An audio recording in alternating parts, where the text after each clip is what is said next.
तो मेरे भाई आज 10th हिस्ट्री के पहला चैप्टर का बचे हुए पॉइंट जर्मनी का कार्यक्रम हम पढ़ेंगे। तो पहले मैं बता दूं आप लोगों को कि जर्मनी यूरोप महादेश का एक देश का नाम है। यूरोप महादेश के देश का नाम है। यह देश भी 19वीं सदी आते आते 300 टुकड़ा में बट गया।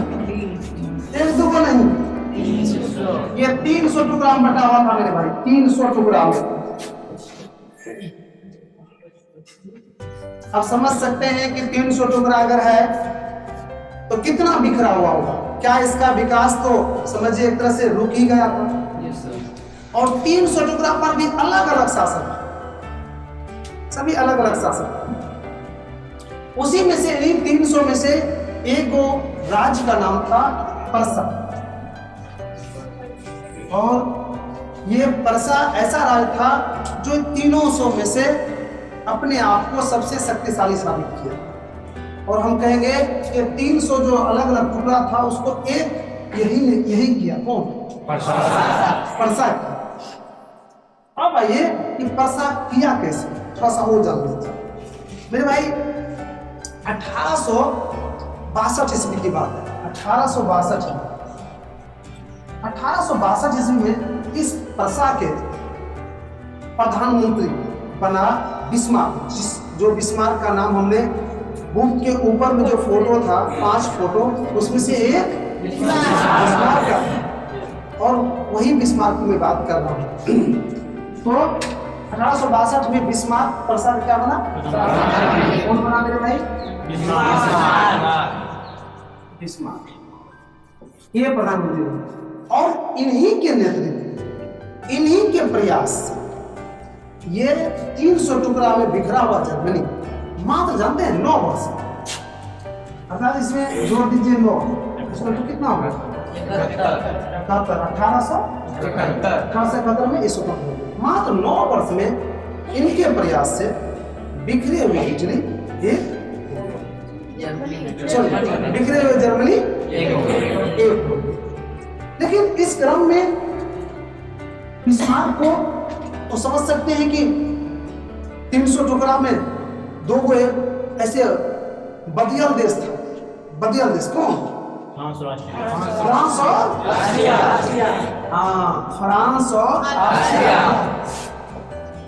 ये बदियल देश था और इसको हराना, बदियल का मतलब क्या होता है? बदमाश, शक्तिशाली, परिपूर्ण कहिए, देह रगड़ के लड़ाई करे वाला की हो। कितना अगर देखेगा लड़ाई के पास नहीं जाएगा, कितने व्यक्ति को देखेगा तो लड़ाई पड़ते रहता है झूठों से। तो यही बदियल देश था। इन दोनों बदियल जो था, इन दोनों को हराना थोड़ा सा मुश्किल काम था, लेकिन इसको भी बिस्मार्क ने अपने कूटनीति के द्वारा हरा दिया है। और कैसे हराया है मेरे भाई? इसको हराने के लिए इसको 3 को लड़ाई लड़ना पड़ा। इसको हराना ये 300 जो था इसको एक करने में ये बिस्मार्क को 3 को लड़ाई लड़ना पड़ा है। पहला लड़ाई देखिए क्या है। पहला लड़ाई डेनमार्क से लड़ा। डेनमार्क एक देश है, बता देते मेरे भाई, टाइम है मेरे पास, फिर इसको भी लिखेंगे क्योंकि आपको इसका मेन क्वेश्चन बन जाता है कि जर्मनी के एकीकरण में बिस्मार्क का योगदान नहीं, वो भी बताएंगे। जर्मनी के एकीकरण तो सिंपल 2 लाइन में हो जाएगा, लेकिन ये मेन चीज है, ये भी हो जाएगा, टाइम है मेरे पास। तो पहला हमने क्या? डेनमार्क। ये देश है मेरे भाई। डेनमार्क से युद्ध। अब देखो मेरे भाई, डेनमार्क से युद्ध 1864 में 1864 में इसके साथ हुआ। अब किस प्रश्न को लेके हुआ वो थोड़ा सा जान लीजिए। ये जो डेनमार्क था, इस डेनमार्क पर जो है, डेनमार्क का जर्मनी के 2 क्षेत्रपालिका, वो कौन कौन? वो देख लीजिए।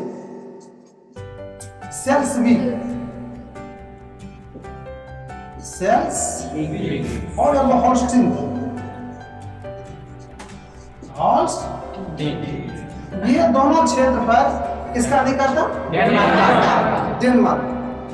अब इन दोनों क्षेत्र को सबसे पहले आजाद करने के लिए बिस्मार्क प्लान बनाया, और बिस्मार्क जो प्लान बनाया तो इस प्लानिंग को अंजाम देने के लिए उन्होंने कुछ दोस्ती का फंडा बनाया, और दोस्ती का फंडा वो समझ रहा था कि इन दोनों को हराना नामुमकिन है, अतः इन दोनों में से किसी को दोस्त बनाएंगे। आपको याद होगा कोंट काबू ने किसको दोस्त बनाया था? ये अल्टरनेटिव देश को, किसको? ऑस्ट्रिया। ये ऑस्ट्रिया को दोस्त बनाया, और दोस्त यहां पर बनाकर, यहीं पर बनाया दोस्त, और बनाकर डेनमार्क से लड़ा। समझ सकते हैं अगर ऑस्ट्रिया इसके साथ हो जाए तो डेनमार्क कितना देर टिकेगा? डेनमार्क को मुंह थकुच दिया दोनों मिलकर, और मुंह थकुचने के बाद बिस्मार्क बेईमान नहीं हुआ, स्वार्थी नहीं हुआ, लालची नहीं हुआ। दो क्षेत्र आजाद हुआ, और उसमें से एक क्षेत्र ऑस्ट्रिया इसको दे दिया, इसको ऑस्ट्रिया खुद रखा। कोई बात नहीं, अगर लड़ाई साथ साथ तो बटाई भी साथ साथ बराबर बराबर कर लिया, दोस्ती पक्की हो रही दोनों का। लेकिन बिस्मार्क जो उसके साथ रहा ना, तो उसके बहुत सारे कमजोरी पकड़ लिए थे। क्योंकि कहीं पर देखेगा तो दोस्त ही दोस्त को नीचे दिखाता है, दूसरा का हिम्मत नहीं है कि नहीं? तो इसी क्रम में इसको लगा बिस्मार्क को कि मैं ऑस्ट्रिया को कुछ छेड़छाड़ कर सकते हैं। कुछ पॉइंट बनाया, और पॉइंट बना के बीच में वो मुद्दा लाया, कहा कि देखो मित्र, आप तो बहुत साम्राज्य वाले देश है, आपको कोई कमी ही नहीं है साम्राज्य की, अतः ये हॉल्स्टीन हमको दे दीजिए। तो ऑस्ट्रिया का ऐसे थोड़े होता है कि आपको दे देंगे, गिफ्ट में मिला हुआ है, लड़ के लिए है, जीत के लिए है, भाई दोनों आदमी बराबर करके लिए है। तो एक बड़ी रिक्वेस्ट क्या पड़ा है बिस्मार्क, अरे समझो ना, दे दो ना, तुमको तो कमी है नहीं। लेकिन ऑस्ट्रिया मानने वाला नहीं। अर्थात तो दोस्ती किसी में बदलने लगा, बदल गया दुश्मनी में। ये दोस्ती दुश्मनी में बदल गया, और बिस्मार्क अंदर ही अंदर उसकी कमी को पकड़ लिया, अपने आप को स्ट्रॉन्ग कर लिया था। इसको लगा था कि ऑस्ट्रिया को हम उठा के पटक देंगे, और फिर खुद ही कहा कि ठीक है बढ़िया लो आगे। उनको प्रेम से कहते नहीं समझ में आता है। सर दोस्ती हुआ किससे? इनके बीच और कोई खास फंडा नहीं था, क्योंकि दुश्मनी भी तो कोई ज्यादा नहीं था। ये तो दुश्मनी भी तो किसी बात को लेकर नहीं था। ये दोस्ती इन दोनों के बीच की अलग राज था, अपना शासन कर रहा था। इनसे इसी पॉइंट पर क्या था दोस्ती, कि हम दोनों मिल के लड़ेंगे, भागेंगे, इसमें से जीते हुए क्षेत्र को हम। तो अब देखिए डेनमार्क तो भागिए गया, ऑस्ट्रिया से दोस्ती दुश्मनी में बदला। फिर 1866 ईस्वी में मेरे भाई दूसरा युद्ध किसके साथ? ऑस्ट्रिया के साथ हुआ 1866, और मैदान था वो शेडोन, मैदान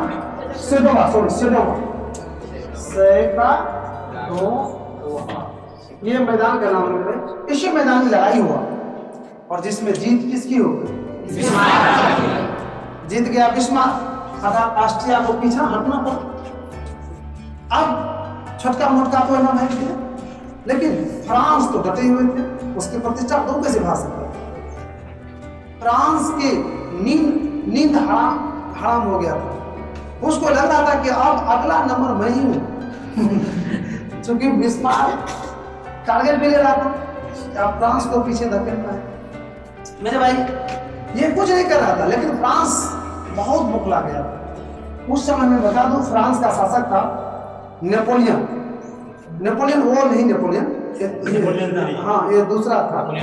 हाँ ये था इसके शासक, और ये जो शासक थे तो इसको लगा कि नहीं ये गड़बड़ हो रहा है, इसको हम पीछा कर देंगे।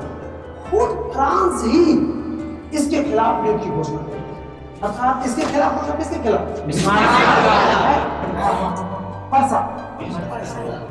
फरसे का मतलब ना, फरसा के खिलाफ युद्ध की घोषणा कर दिया।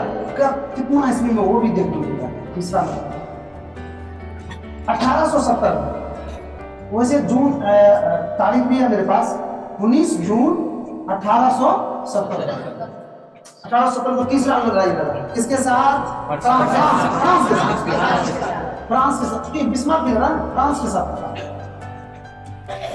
और इस युद्ध में मेरे भाई फ्रांस का वो हाल किया बिस्मार्क जो कभी सोचा भी नहीं था उसका नाम। बहुत बुरी तरह से इसको हटा है, और हारने के बाद खुद दोनों के बीच एक समझौता हुआ है वहीं पर। तो वो जगह है जहाँ पर बैठ के 10 मई को समझौता हुआ है 71 में, 70 में नहीं 71 में, 10 मई 1871 ईस्वी को दोनों के बीच फ्रैंकफर्ट नामक जगह पर एक संधि हुई, और जिस संधि के तहत कहा कि हम अब चले जाएंगे, और वो चले भी गए। उसके जाने के साथ ही जर्मनी जो 300 टुकड़ा बटा हुआ था, समझ सकते 2 को जब गया तो कोई बचा नहीं हुआ। अर्थात 1871 ईस्वी में जर्मनी का विक्रम। तो आपने देख लिए इस पर 3 तरह के क्वेश्चन पूछा जाता है।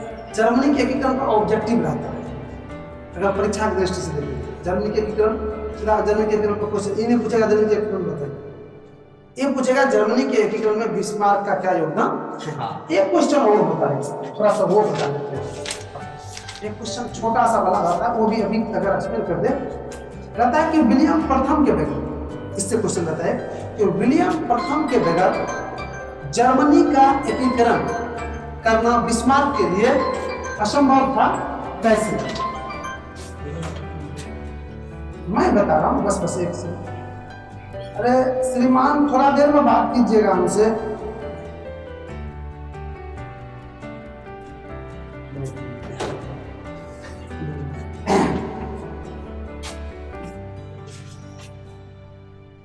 क्या बोले? विलियम प्रथम था परसा का शासक, जैसे राष्ट्रपति लेवल का वो शासक, ये विलियम प्रथम। विलियम प्रथम ही बिस्मार्क को प्रधानमंत्री बनाया। आगे समझ में? तो अब है इस पर इससे जो क्वेश्चन पूछेगा तो ऑब्जेक्टिव जो पूछेगा, सब्जेक्टिव मुख्य रूप से 2 तरह के पूछता है।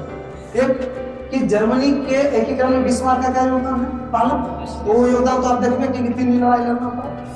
अब दूसरा नेक्स्ट क्वेश्चन पूछता है कि या क्वेश्चन बनता है इससे कि जर्मनी का एकीकरण विलियम प्रथम के बगैर बिस्मार्क के लिए असंभव था, कैसे? तो अब देखिए विलियम प्रथम बिस्मार्क को प्रधानमंत्री बनाया, और प्रधानमंत्री बनाया तब इसको एकीकृत करने का अवसर मिला, और साथ ही साथ समय समय पर सहयोग भी विलियम प्रथम इसको उचित सहयोग भी सलाह भी देता रहा, जिसके बल पर ये कुछ ही समय में या कुछ ही दिनों में 300 टुकड़ा बिखरे हुए जर्मनी को एक करने में सफल हो गया। अगर इसको प्रधानमंत्री नहीं बनाता, उचित सहयोग नहीं देता, उचित सलाह नहीं देता, तो ये काम इसके लिए असंभव हो सकता था ना। बस इसी को इसको तीनों क्वेश्चन को लपेट लेंगे, हो गया। शायद मेरे भाई जर्मनी के एकीकरण से संबंधित जो भी पॉइंट था, जो भी प्रश्न पूछने की संभावना थी, जो भी बनता था, समझ गए सर टोटल नहीं? तो एक एक करके दिखा दें आप। चलिए सबसे परसा एक राज्य है। जी, परसा एक राज्य है। फ्रांस और ऑस्ट्रिया तो वो के अलावा कौन सी काम नहीं मिले। पहले जमाना में क्या था, जो जिस देश को जितना साम्राज्य अर्थात जितना क्षेत्र पर अधिकार दिया तो उसका वैल्यू उतना बढ़ा, तो जिसको भी कमजोर देखता था ना उस पर जाकर अधिकार देता था। अब देखिए इंग्लैंड भारत जैसे देश पर अधिकार करने, समझते कितनी क्षेत्र पर कितनी चीज है यहाँ पर अधिकार कर लिया था, और 101 दिन में रहा 200 वर्ष, समझ सकते क्या पीढ़ी, 3-4 पीढ़ी, कम से कम 3 पीढ़ी तो स्पष्ट है उन्होंने रहा। तो जो शक्तिशाली था ना उसका ये स्वभाव, बाद में यही सब मुंह तू थपड़ने लगा था और कोई बिल्कुल ये भारत की संस्कृति जो है ना ये उल्टा के देखिएगा ना तो एक ऐसा संस्कृति है जो पूरी दुनिया उसके सामने में अगर संस्कृति को इकट्ठा कर दे फिर भी इसके बराबरी नहीं होती, क्योंकि यहाँ पर दूसरों को सम्मान करने का संस्कृति है। यहाँ पर दूसरों को आघात पहुंचाया नहीं जाता है, दूसरों को अदर देश में तुष्टिकरण की नीति अपनाया जाता है। तुष्टिकरण की नीति समझते हो ना भाई? दूसरों को हानि पहुंचाकर अपना लाभ। भारत ऐसा नहीं करता, दूसरों को हानि पहुंचाकर अपना लाभ कभी भी कमाने का प्रयास नहीं किया है, नहीं करेगा। इसलिए भारत का मान सम्मान बढ़िया है। भारत के लोग संतोषम परम सुखम में विश्वास करते हैं कि संतोष है इसके पास, जितना जमीन जितना संपत्ति है उतना करेगा ठीक ठाक। ठीक, चलिए आ जाइए यहाँ पर जर्मनी का भाई कि 19वीं सदी आते आते जर्मनी 300 टुकड़ा में बट गया, जिसमें से पर्सा एक शक्तिशाली टुकड़ा था। उसी के प्रयास से 1871 ईस्वी में जर्मनी का एकीकरण कार्य पूरा हो गया। अगला पॉइंट बढ़े, अगला पॉइंट वही है आपका कौन? जर्मनी के एकीकरण में बिस्मार्क का योगदान सर है। चलिए अगला पॉइंट लिखिए तो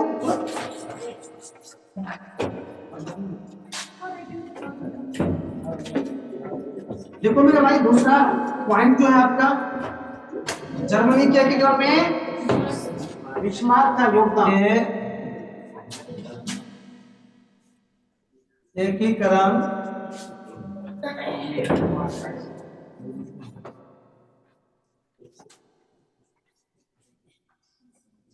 एकीकरण में बिस्मार्क का योगदान। मेरे भाई मैं अभी अभी इस पर विस्तार पूर्वक चर्चा किए हैं नहीं? और हमने बताए थे कि जर्मनी जो 300 टुकड़ा में बटा हुआ था उसको मात्र 9 वर्ष के अंदर बिस्मार्क ने एक कर दिया था। और उसमें उसको 3 युद्ध भी लड़ना पड़ा। और हमने ये भी बताए थे अभी भी कि जर्मनी के एक 300 टुकड़ा में से एक टुकड़ा का नाम था पर्सा, उसका चर्चा हुआ था। और पर्सा का प्रधानमंत्री बना था बिस्मार्क 1862 में प्रधानमंत्री था, बना था ये महाराज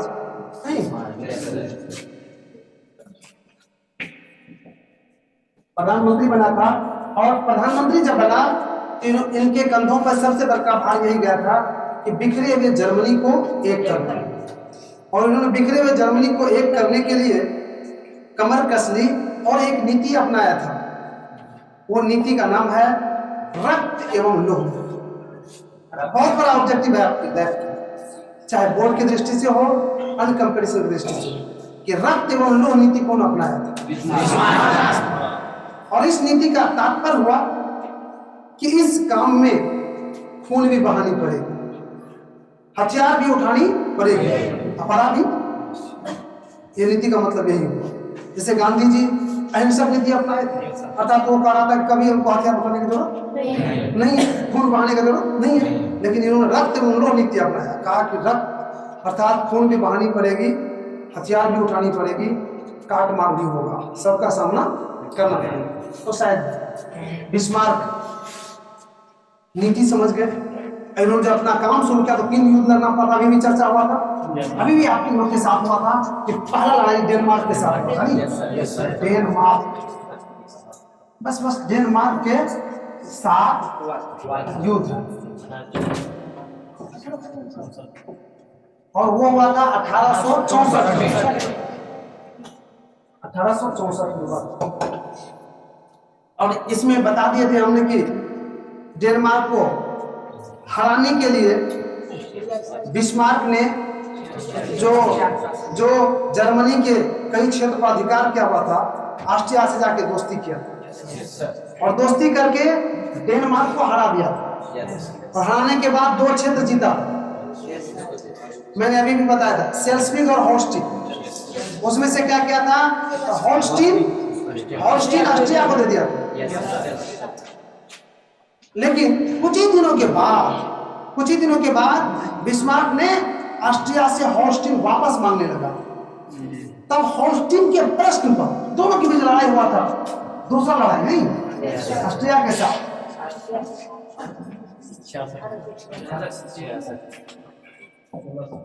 ऑस्ट्रिया के साथ। और एक सेकंड, ये लड़ाई कब हुआ था याद है आपको? 1866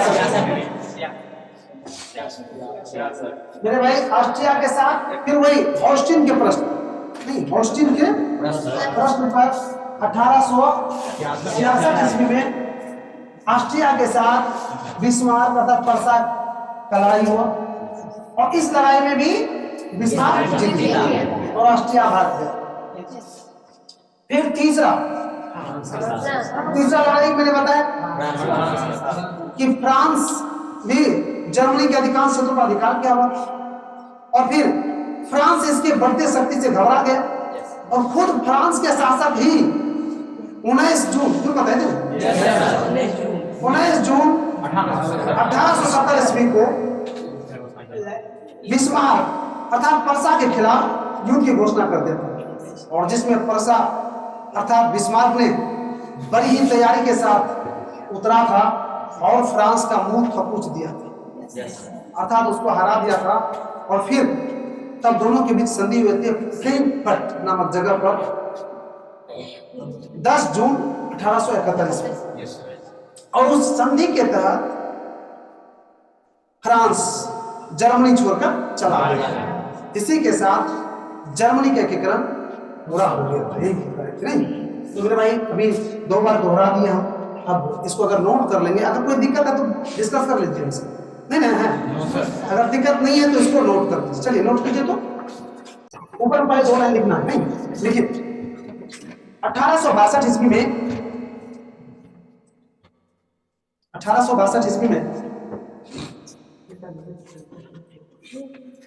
पर्सा का प्रधानमंत्री बिस्मार्क बना। पर्सा का प्रधानमंत्री बिस्मार्क बना और यह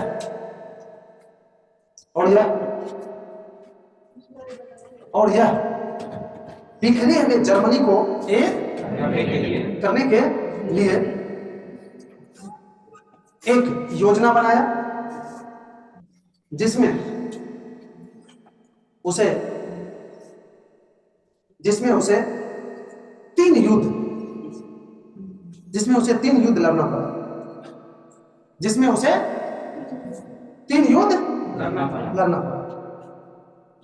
12 लिख लो मेरे भाई। डेनमार्क के साथ युद्ध, 1 नंबर में क्या लिख रहे हैं आप? डेनमार्क के साथ युद्ध। 1 नंबर में डेनमार्क के साथ, यहाँ दिखा होगा भाई, 2 बार लिख चुके हैं। डेनमार्क के साथ युद्ध। दूसरा लिखो ऑस्ट्रिया के साथ युद्ध।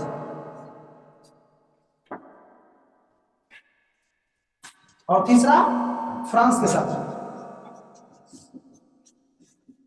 फ्रांस के साथ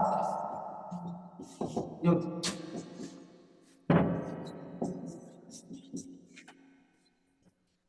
फ्रांस के साथ युद्ध हो गया? क्यों लिख लिए? तो क्या मेरे भाई समझ में आ गया टोटल चीज? जर्मनी का पूरा बढ़िया से ऑपरेशन के साथ ट्रीटमेंट टाका लग गया बढ़िया से। तो शायद समय भी इशारा कर रहा है कि आपका टाइम खत्म हो रहा नहीं। चलिए आज की क्लास को हम यहीं पर विराम देंगे।